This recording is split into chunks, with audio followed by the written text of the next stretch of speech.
because, again, I am a man.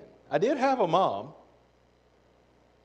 but the last thing I want to hear myself preach is another Proverbs 31 Mother's Day sermon.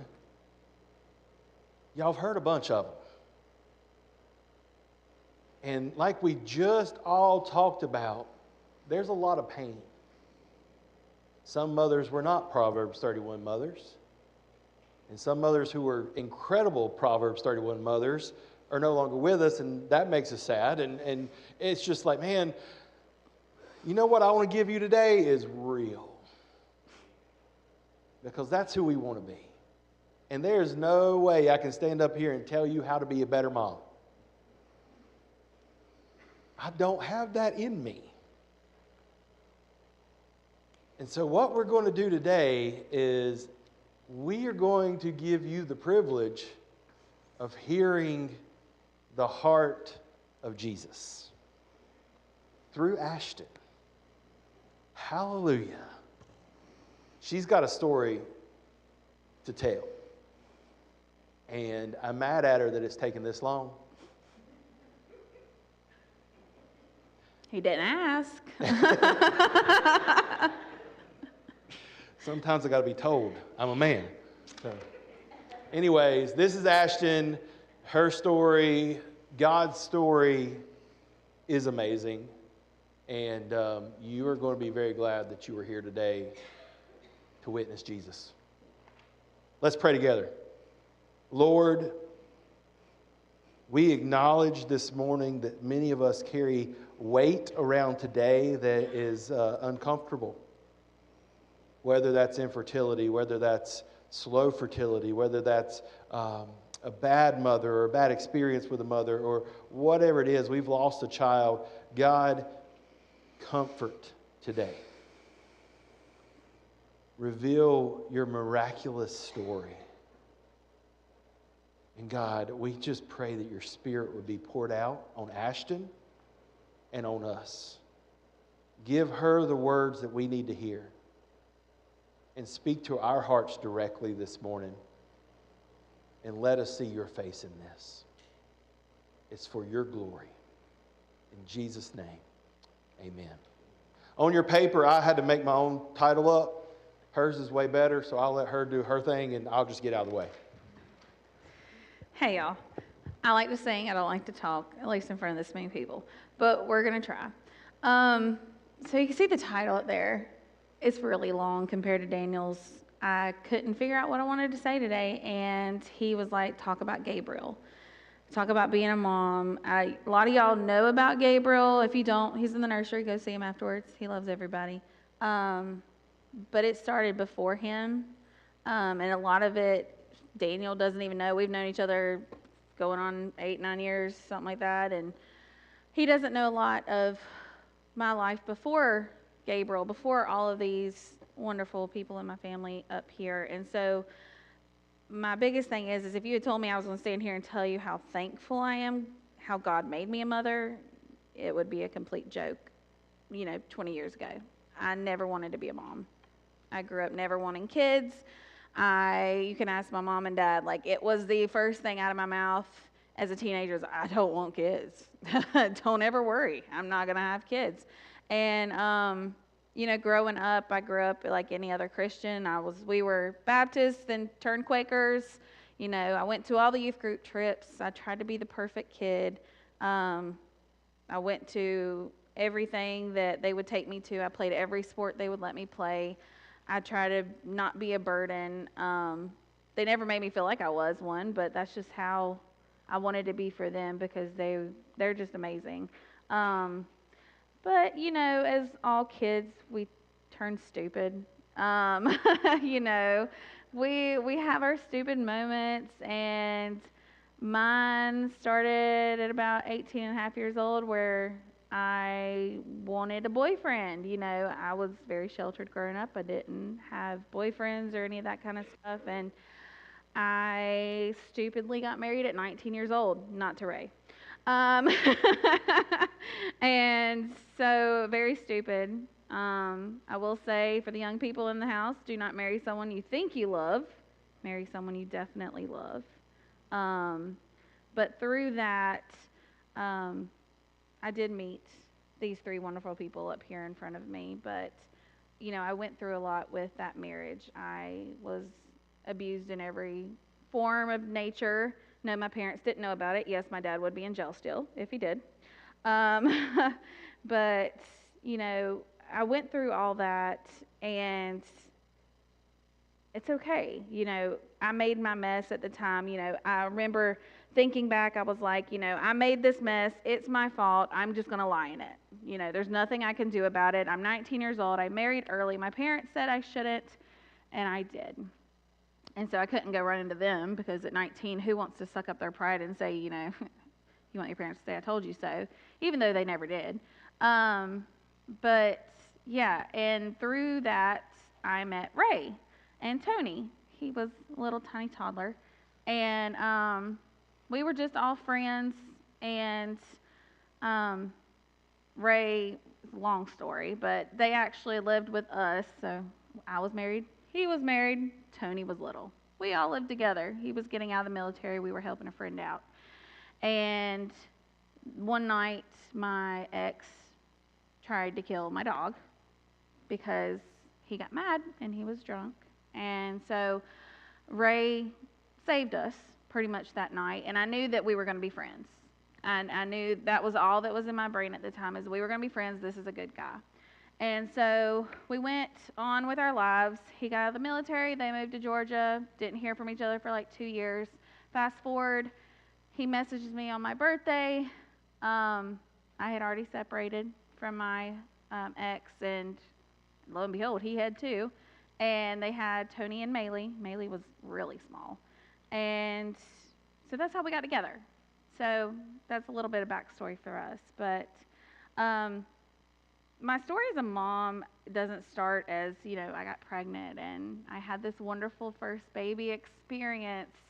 It wasn't. I was a first-time mom with a toddler and a preteen who was 7 and thought he knew everything in the world, but he was cute, But yeah, so we struggled at first. Maylee, I remember the first time I met her, because I hadn't met her yet, because she wasn't born when they lived with us in Virginia. And so I met her, and the first time I held her, Ray had told me over the phone that she had been having some troubles with, like, not wanting to snuggle with anyone or be comforted. She was like 1.5, y'all. What 1.5 does not want to be in someone's lap all the time?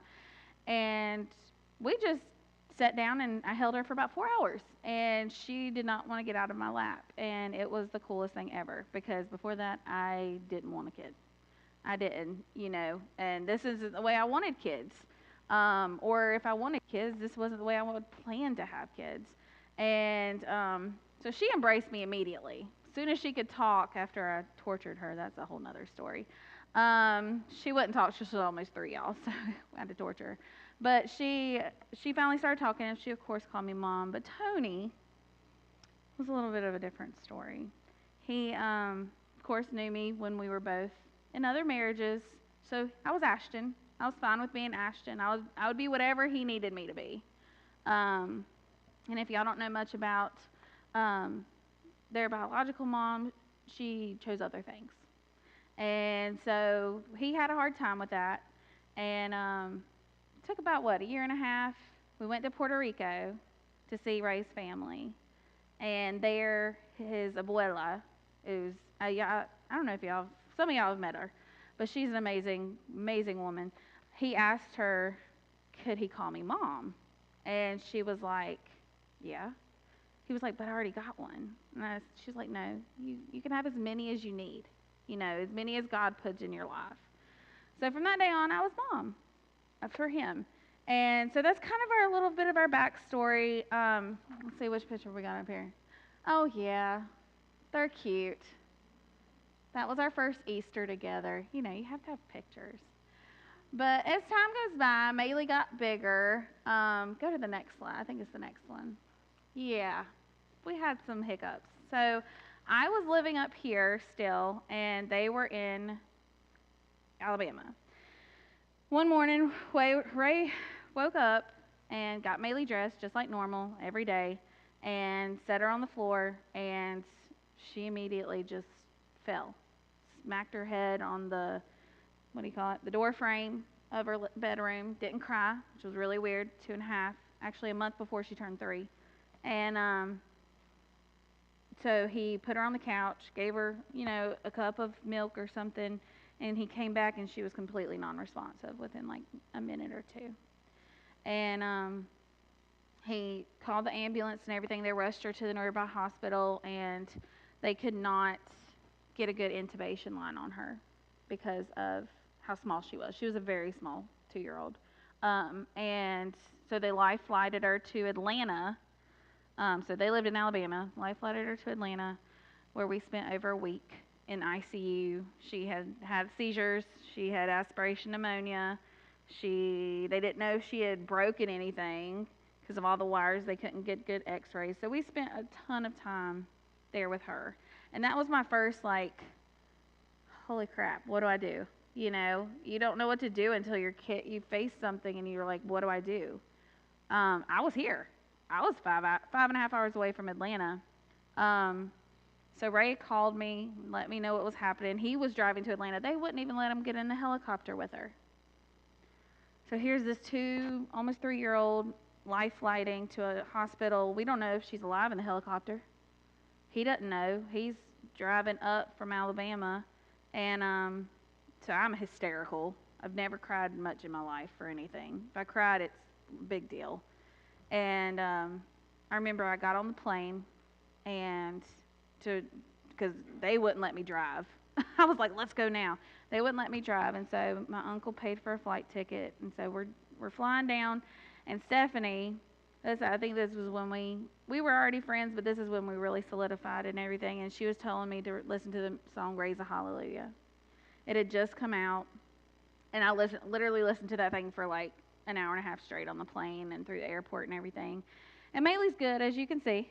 She's perfectly fine now, but that was my first moment I felt like a mom. Like, I was like, where's my kid? I need my kid with me. But yeah, so that's kind of our backstory. I didn't know what God had plans for me or anything like that. Jeremiah 29:11 says, "For I know the plans I have for you, declares the Lord, plans for welfare, not for evil, to give you a future and a hope." I had made a mess throughout my first marriage. Me and my mom, she's my person. I had hurt our relationship like crazy. And then here comes this guy who, again, lives 8 hours away, who's military too. My parents are going to be like, what? And then I'm automatically kind of a mother figure. And I didn't know what to do. I had no clue what the plan was for me. But God did. And that's what matters. He took the mess I had made and he made it good. And so God often calls us into things that we would never have chosen for ourselves. I had been praying to God to show me what he wanted of me, and I felt like this was it. So we were all good. Everything was great. Maylee got out of the hospital. We were together. We got married. Daniel married us. That's a whole nother story. And we're all great, right? But it wasn't. Something was missing. And I didn't know what it was. Like, I had no clue. I love Tony and Maylee. They are my life. But something else. I needed something else.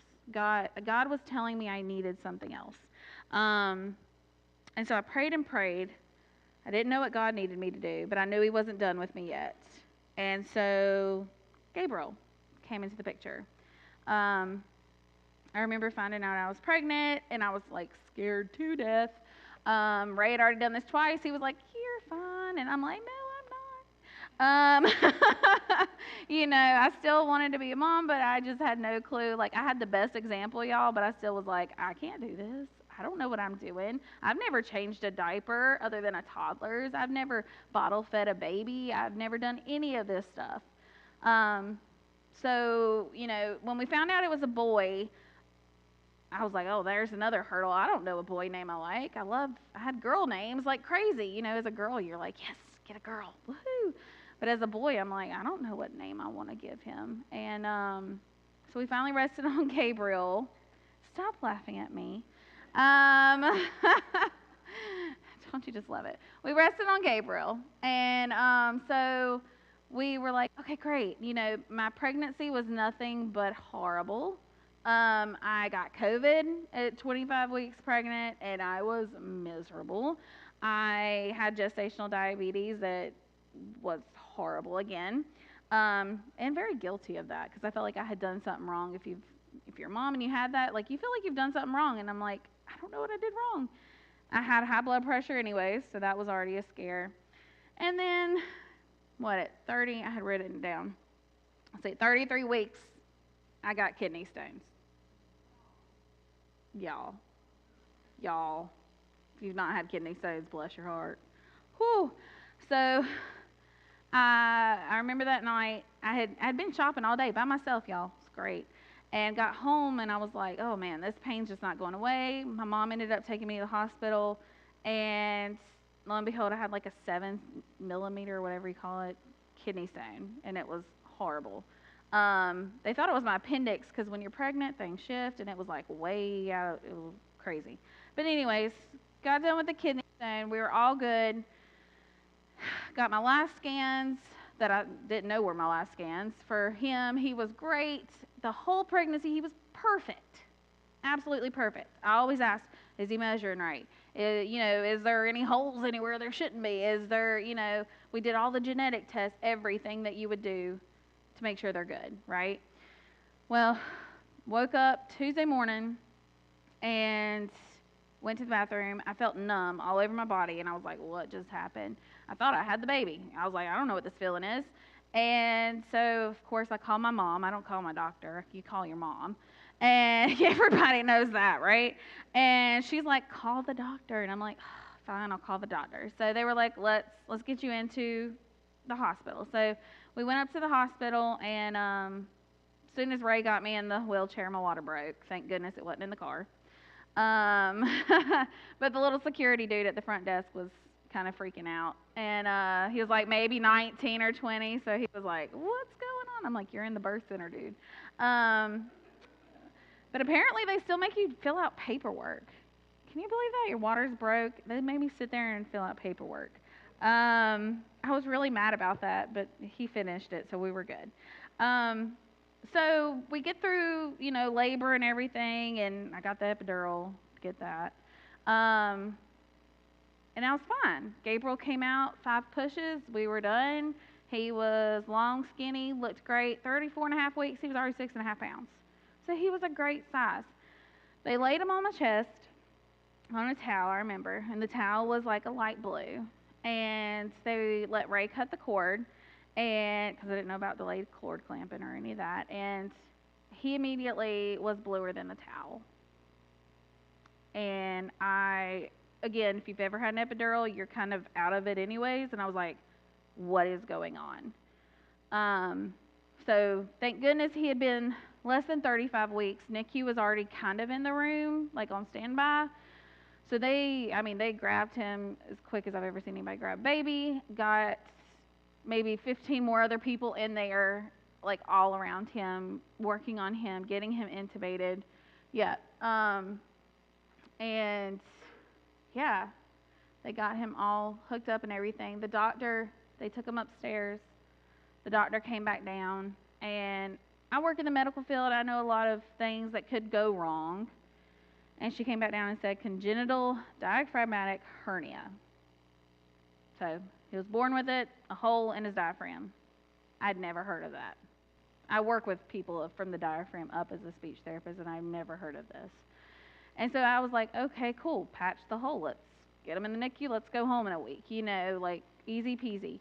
No, it was not. The hole was so big, his large intestines and his liver was in his chest, up to his clavicle, shoulder. We couldn't see a lung. They couldn't see a lung. And if you know, the chances of living with one lung is very slim to none. So the doctor came back down. She said, we can't handle him. This is Moses Cone, a nice hospital, the delivery was great, they were great. And I was like, what do you mean you can't handle him? Like, how severe is this? And she was like, do you want to go to Duke, Chapel Hill, or Brenner's? I said, I don't care.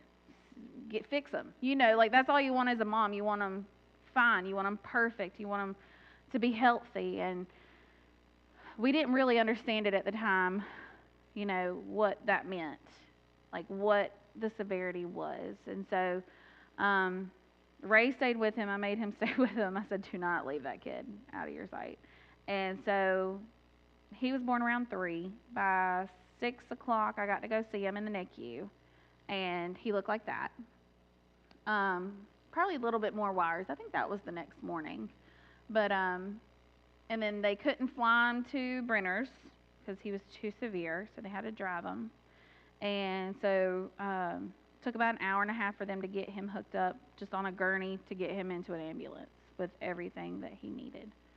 I still didn't understand.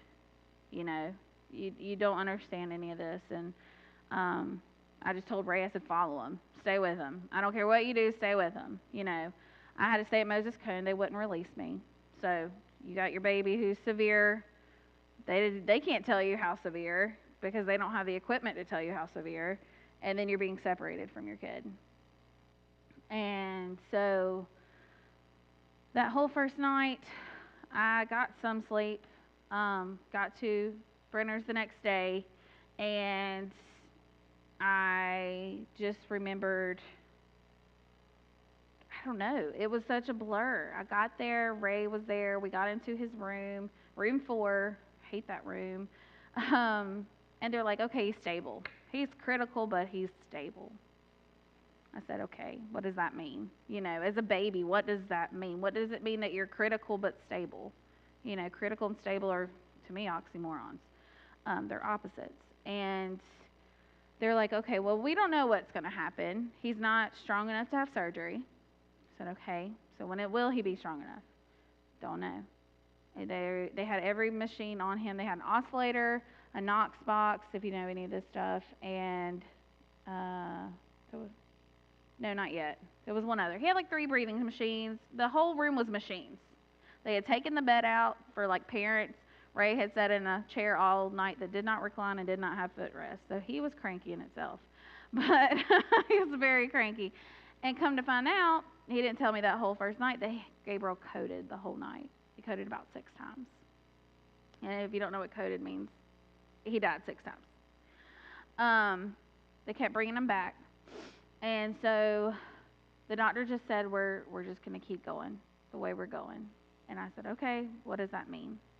And they said, just keep him stable. I said, okay. So about 6:30 that night, just a couple hours later, they were like, all right, he needs to go on ECMO. And I don't know if any of y'all know what ECMO is. And it's life support.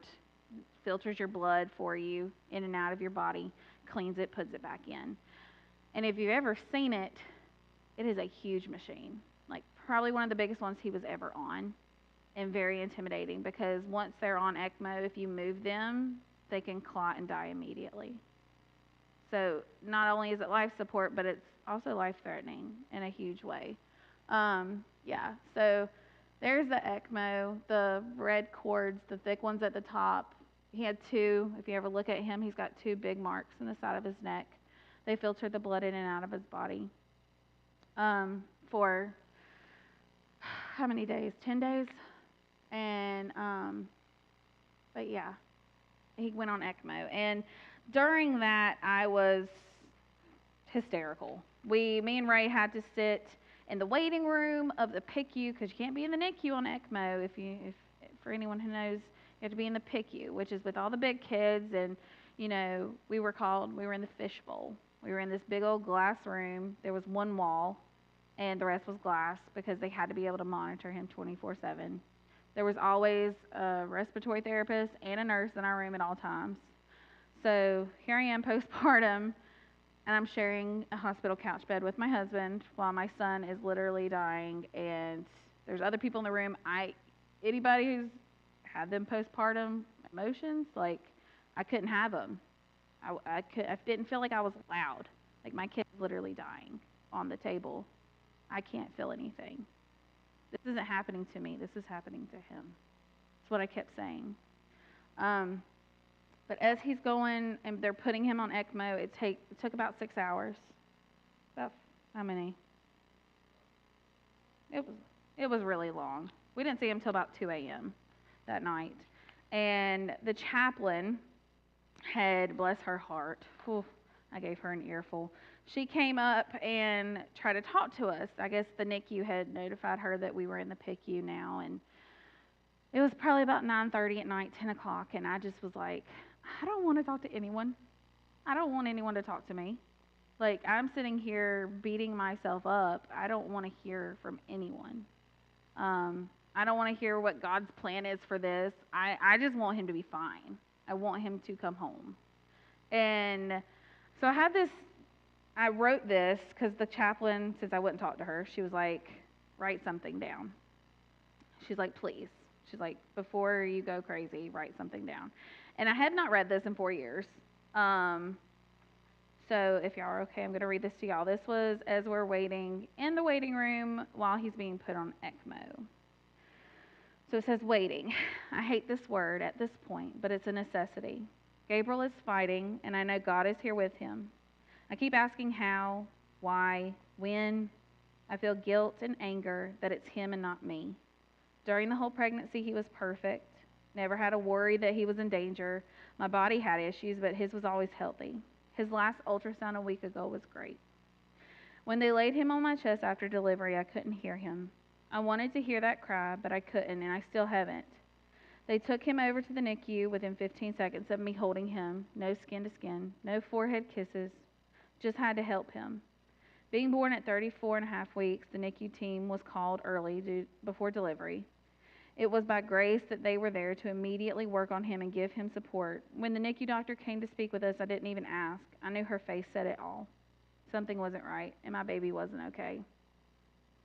After they gave us the diagnosis, my mind immediately knew what it was. I wanted him to have surgery immediately. I kept thinking, fix him so I can take him home. I want him now, I want him healthy, and I want my baby. Reading that now after typing it, I feel selfish. It's not what I want anymore. It never has been. It's what they need, not what I want, no matter how bad I want it. I was numb, listening to the doctor say he needs surgery, he needs a ventilator, he needs a breathing tube, he needs to be transferred to another hospital without me. It wasn't fair. It isn't fair. Why him? Why not me? He doesn't deserve this. He's so small and helpless. Could I have prevented it? Did I cause it? Why am I okay and he's not? The chaplain kept asking me how I felt. I didn't know how I felt. I wanted to curse. I wanted to yell. I wanted to cry. I wanted to change places with Gabriel. I felt numb and helpless and useless. Getting to Brenner's, seeing Ray, looking at Gabriel, I felt better, but still didn't know what to feel. He's so helpless laying there with every wire and cord hooked up to him. I kept thinking he's too small. He needed to be with me longer. Why did he come out so early? Maybe he came out so his condition didn't get worse. This thought keeps me going.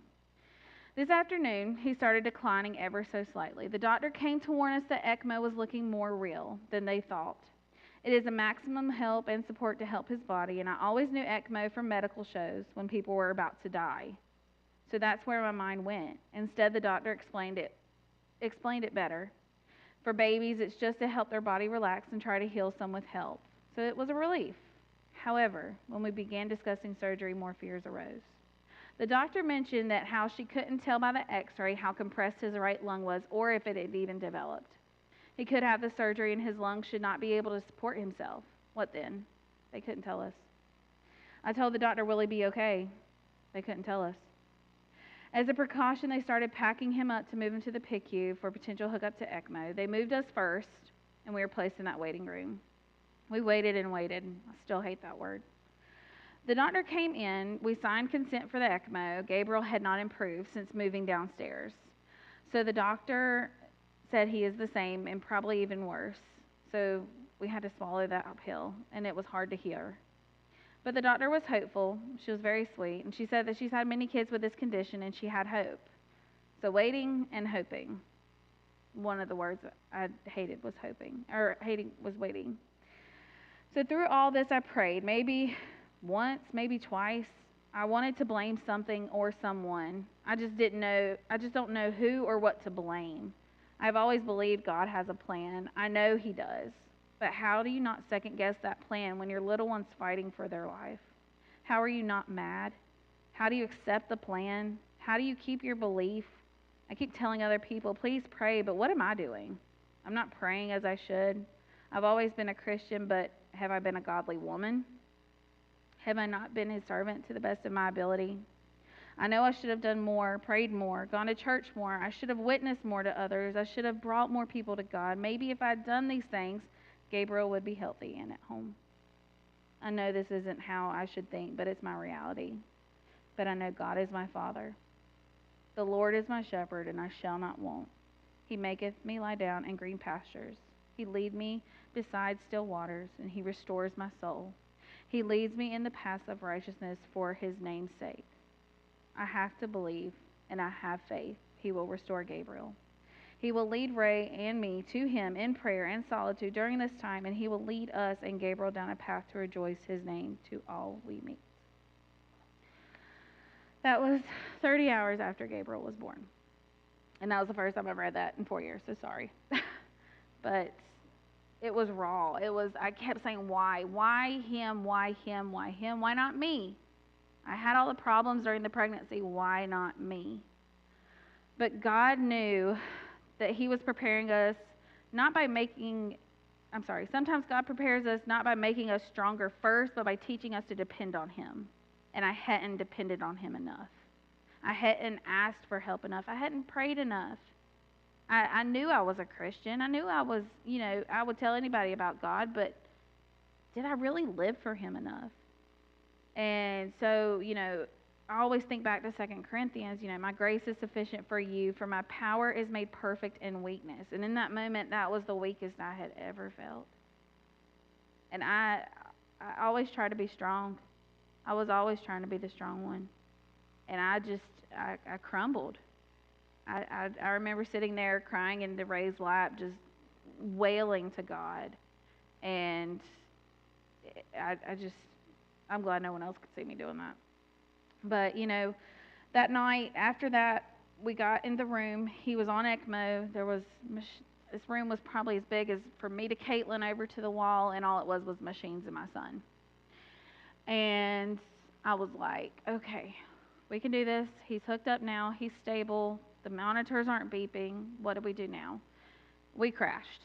We prayed and we crashed. He had been up for 36 hours, and we just crashed. The next morning we woke up, and they started making a plan for him. He had had a great night on ECMO. His body was showing a little bit of improvement every hour. We got to the day of surgery. It was the Monday after. He was born Tuesday. His surgery was Monday. And my parents came up to the hospital with us to wait with us.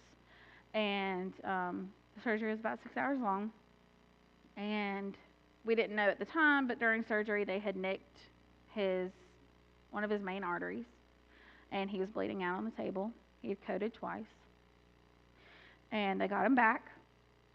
And so, once the surgeon came back out and he was telling us, everything is good. He looks a lot different. Yep, there you go. So the one on the right, your left, they could not close his stomach back up. He didn't have enough room once they pulled everything out of his chest cavity. And so that's what my baby looked like. He was pretty much orangey brown from all the ECMO. It turns you different colors. He had jaundice at the time too, and but he was alive. He was alive. By the grace of God, he was alive. And we had people praying from Hawaii up to Alaska, to over to Canada, down to Puerto Rico, Florida, Texas, all the way around praying for this little baby. And I remember after the surgery, my dad, he had been sitting beside me, and he's probably going to be mad that I share this, but he started crying. He just let it all out. And I was like, you're crying. Like, Your daddy don't cry usually. You know what I mean? Like, if your daddy cries, something's going on. I've only ever seen him cry one other time, and that's when he had kidney stones. And so, hobbled down off a tree stand to come up to the house. But, anyways, he was just like, I don't even know what to say to you, Ashton. He goes, I didn't know if I could tell you you're going to have a kid to come home. You know, I had 2 beautiful kids at home I hadn't seen in over a week because I refused to leave the hospital. I still had to be a mom to them, and I was still trying to be a mom to Gabriel. So a lot of this was just like a fight within me of, what do I do, God? What do I do? And it was just him crying in that instance. It just kind of reminded me of, I had tried not to put too much into thinking about the surgery because there was a big possibility he was going to not make it through. You know, we had no hope. At least that's what the doctors kept saying. They said they couldn't give us any hope yet. That was the thing we hated. They couldn't tell us if we were going to bring home a baby. And you're like, he's right there. Like, I can bring him home. You just got to fix him first, you know. Then I'll bring him home, you know. And so we got through the surgery. They got him back a few times. They resuscitated him, and we were okay. He got off ECMO within a week. They patched up his stomach. They were able to seal everything up. You know, I still hadn't seen my baby's like head, the whole head. You know, that headband had been on him to hold the ECMO in, and you know, I couldn't kiss his forehead. I couldn't kiss him at all because of germs, but you know, you just want to hold your baby, and I hadn't done that yet. And so, fast forward, you know, he had about 9 to 12 different breathing machines as he was in the PICU to NICU. He stayed there for 5 months. It was around, I'm trying to think, maybe 3 months old. I wrote something, found it. You know, when Daniel asked me to do this, I was like, let's go looking. Because I knew I had wrote things down, because that's kind of how I just get things out. And so this was what I had written when he was 9 weeks old. So I said, it's been over 9 weeks since you were born. I still feel lost at times. I feel like I don't have a baby yet. You aren't my baby. You're the hospital's baby. I want you all to myself. I figured you'd be home by now. We're missing everything. I don't get to cuddle you in the rocker or my favorite spot on the couch. I don't get to take you everywhere and show off your cuteness. I don't get to see your sister kissing your forehead or your brother holding your fingers. I don't get to feed you a bottle or bond with you while breastfeeding. We haven't bonded. We haven't had the special time to get to know each other. You feel like a stranger to me on some days. I want to dress you up so cute for church. I want to take you for a walk in the park or at the mall. I want to hear your sweet cry in the bassinet. I want to change all their dirty diapers. And I want to hold you without all the wires and beeping. And yet I still have so many questions through all of this. When do I get to feed you with a bottle? When do you get off a CPAP and a high-flow cannula? When do I get to see your sweet face without anything on it? When do I get to put you in any outfit I want? When do I get to hold you anytime I want? When do you get to come home? In a month? Halloween? Thanksgiving? Christmas? Your first birthday? My emotions keep going down a rabbit hole, and it's so hard staying afloat through it all. There was days that I couldn't drive myself to the hospital because I didn't know if I'd make it. I was tired, but I was also emotional. And through that, you know, he got through the surgery. Sorry, I don't know where the words are being weird like that, but he got through surgery. We got him extubated at 1 month old, and then we found out he had blood infections from his surgery. And so that put him back. So we got through blood infections. Then, you know, we got through, sorry, this is a lot of information, but projectile vomiting, that was a big one, is he could not hold anything down. Because anytime, you know, a baby has gas or anything, they might burp or, you know, spit up. Everything was twisted differently, so anytime he had any of that, he would immediately throw up everything that was in his stomach. And so he wasn't gaining weight like he needed to. He, you know, wasn't hitting any milestones. He didn't smile at us. I think it's the next one. Yep, his little first smile on the right there. He smiled at us with a tube in his mouth. You know, your baby's first smile is such a sweet moment, but it had a tube in his mouth. You can see a scar in the left picture. It was 5 inches long across his stomach. If you go to the next one, Sam. He was about 4 weeks old when I got to hold him the first time. They felt like he was stable enough. 28 days without holding your baby. Like I just read, I didn't feel like I had a baby. He didn't feel like he was mine yet. I knew everything medical about him. I could tell you everything from here to yonder, medically wise, but I had no clue of anything else. I didn't know what he liked, what he disliked. He couldn't tell me. He was sedated. He was heavily sedated. His dad didn't get to hold him until after he was extubated at like a month and a week old. It's insane. Like, to think about, I work with special needs children every day, and I always thought, how do they do it? How? I have no clue. I deal with these kids for 25 minutes and I send them back to a classroom. What do you do with your own special needs child? And I didn't picture being a mom. Then I became a mom. We had our own little medical issues. They were bad, trust me. They were bad, but this was a whole nother chapter. I'm like, what do I do with this? How do I do this? I was like, do I need to go back to school to be a nurse? What do I need to do to be able to take care of my kid? So yeah, he was in so many machines. He was extubated. He was intubated again. He got 2 more infections. He got rhino and RSV, something else. He got like 2 more infections while he was in the hospital. In the hospital. Shouldn't be getting sick while you're in the hospital. But he was. Anything that we did everything that we could to be clean for him, and he kept getting things. And it would set him back and farther back. I got laryngitis twice. I couldn't go up there for a week because the doctor was like, even though laryngitis isn't contagious, he could be susceptible to something. If you had a little bit of something and you were to give it. So through all this, I was like, what am I doing? I didn't want to be a mom.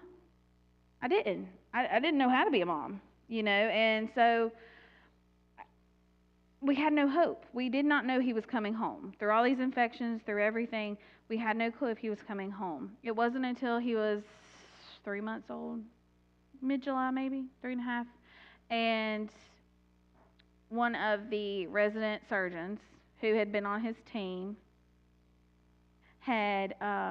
she came up to see us. She was Indian. She was from India. Very sweet lady, very sweet. She had helped me kind of understand things early on, like put it, in my terms, not their terms, because their words were really big. And she came to see us, and I was like, hey, like, what are you doing up here? Gabriel was chilling. We still had not been told we were going to take home my kid. Like, they could not flat out tell us yet. He was still hooked up to so much stuff, so many medications. And she was like, I just wanted to come see how he's doing. I was like, okay. So she looked through his chart and everything. She was still on his service. And she sat down with us, and I was just like, okay, cool. I didn't want to talk to anybody. In the NICU, you just want your baby to be fine. You don't want to talk to nobody. You don't want to deal with nothing but your baby.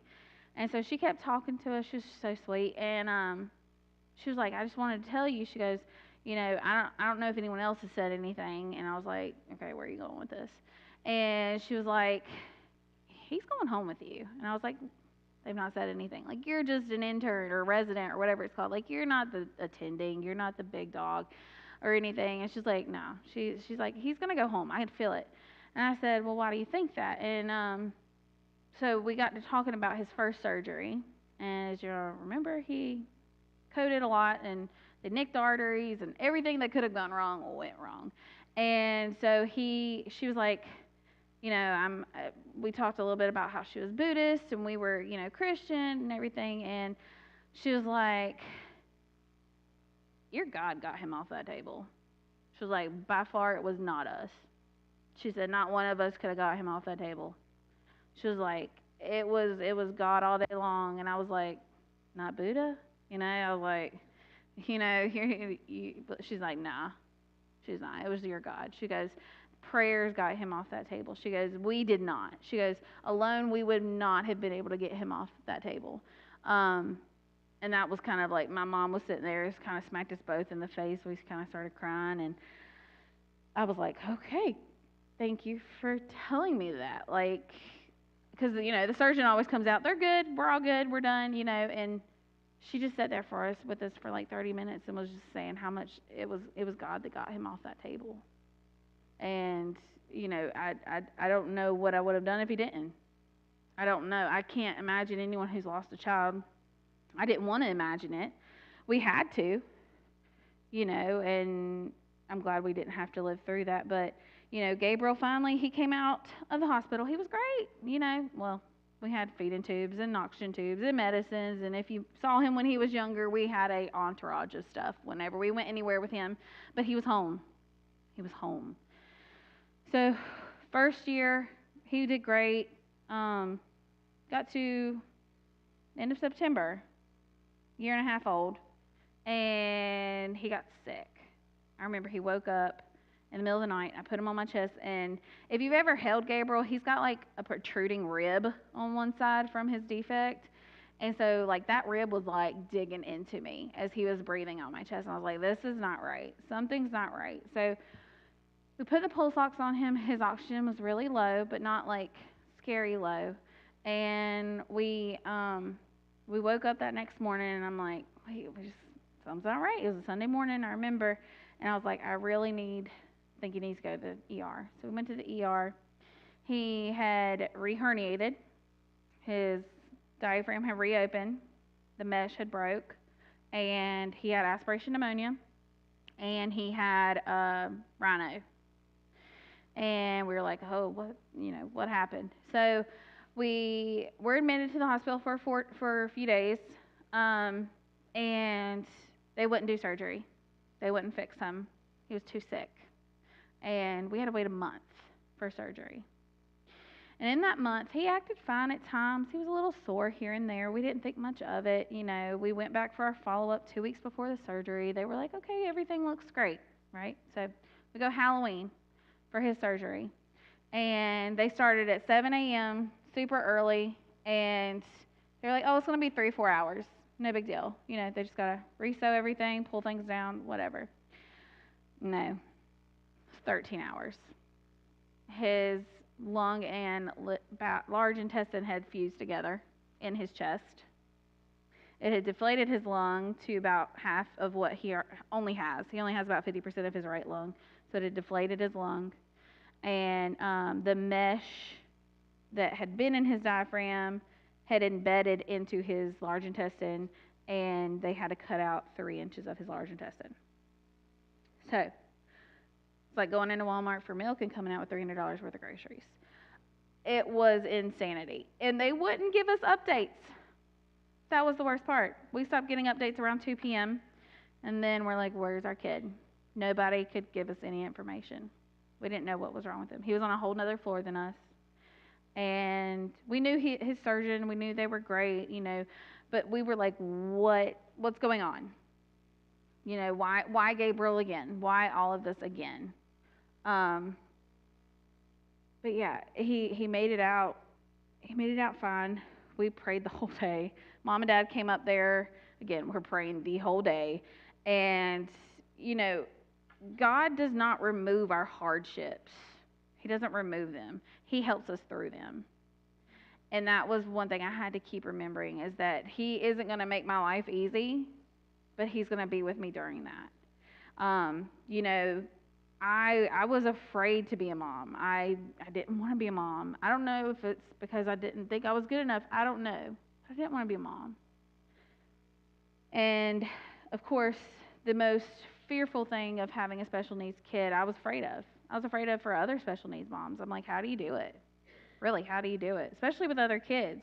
But the child that I was once afraid to have is literally the greatest blessing that God has revealed Himself in. To me, to others who went through our story with us, it's brought people to God through Gabriel.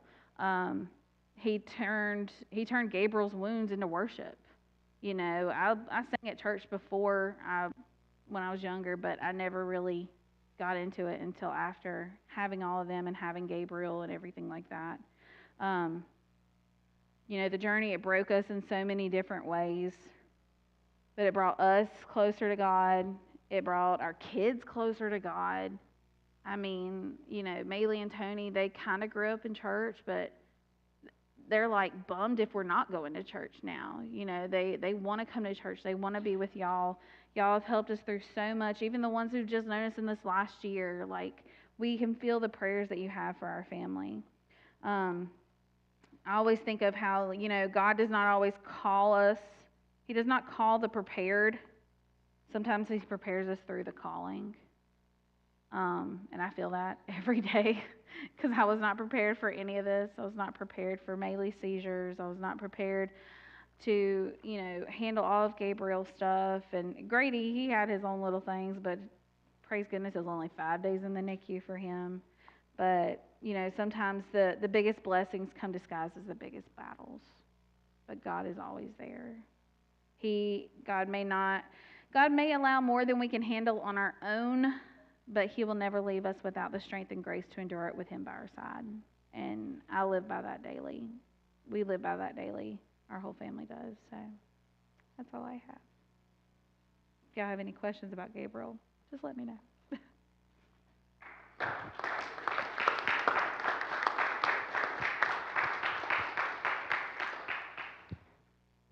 Was that okay?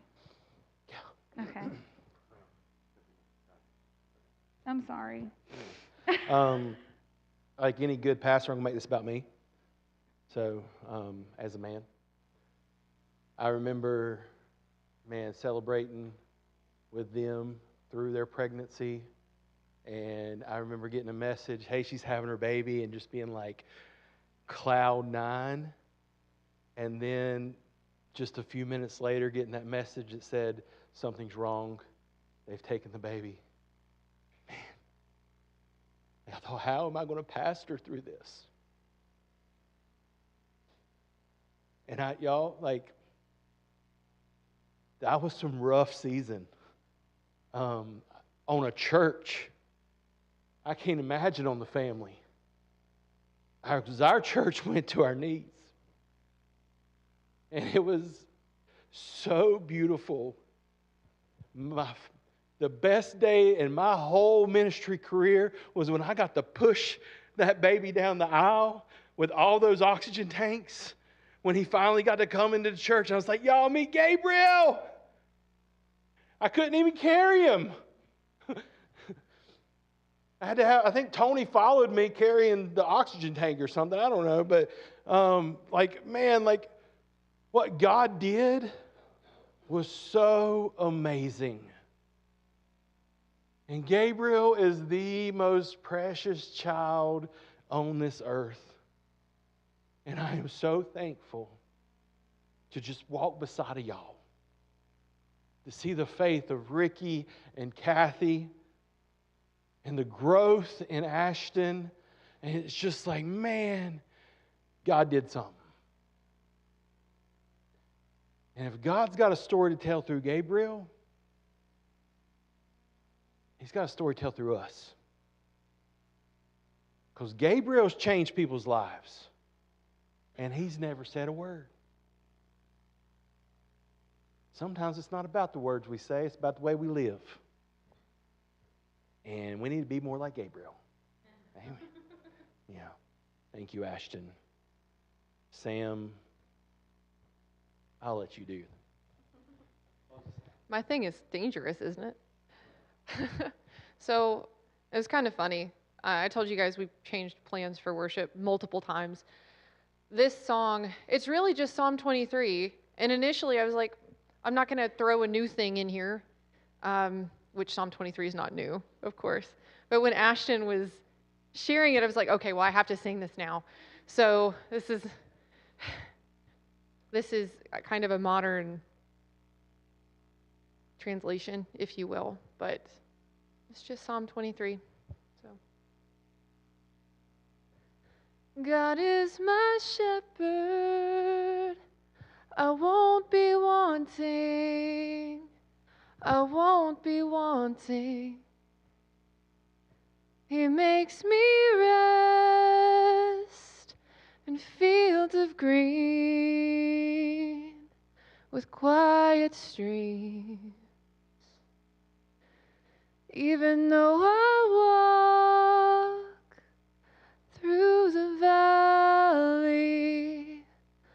death and dying.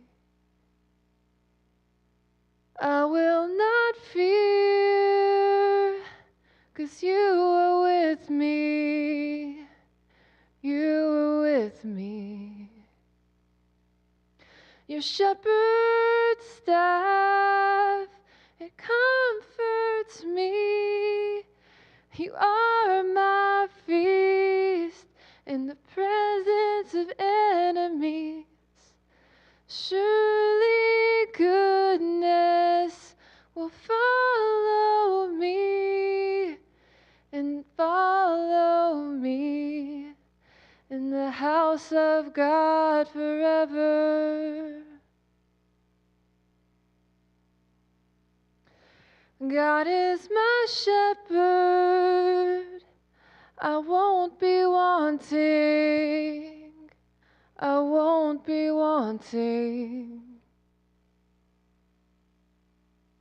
He makes me rest in fields of green with quiet streams. Even though I walk through the valley of death and dying, I will not fear, 'cause you are with me. You're always with me. Your shepherd's staff, it comforts me. You are my feast in the presence of enemies. Surely goodness will follow me, will follow me in the house of God forever. All right, I'm going to pray and then we'll be dismissed. God, this world is broken and crazy things happen. Things that are so far from what you intended when you created us. Whenever you brought humanity from the dust, you didn't plan for babies to be broken. You didn't plan for illness. You didn't plan for disease. You wanted goodness for us. You still want goodness for us. And we foolishly choose any other option. And even if we don't choose it, this brokenness and the spiritual evil, it shows up. But it has no power whenever you're in the room. It has no power when we call on your name. There are so many battles being fought in this room. And we're calling on your name today. We love you so much. We know that your power is beyond anything that we can imagine, and you show up for us over and over again when we ask you to. And I pray that we ask. I pray that we all ask and that we seek you, Lord, because you will show up. You always do. It may not be in our timing. It may not be the way we want it, but you are so good. And we worship you this morning. Please be with us as we go through this week and help us to choose you and to just love on people the way you love on us, Father. We love you so much, Lord. Amen.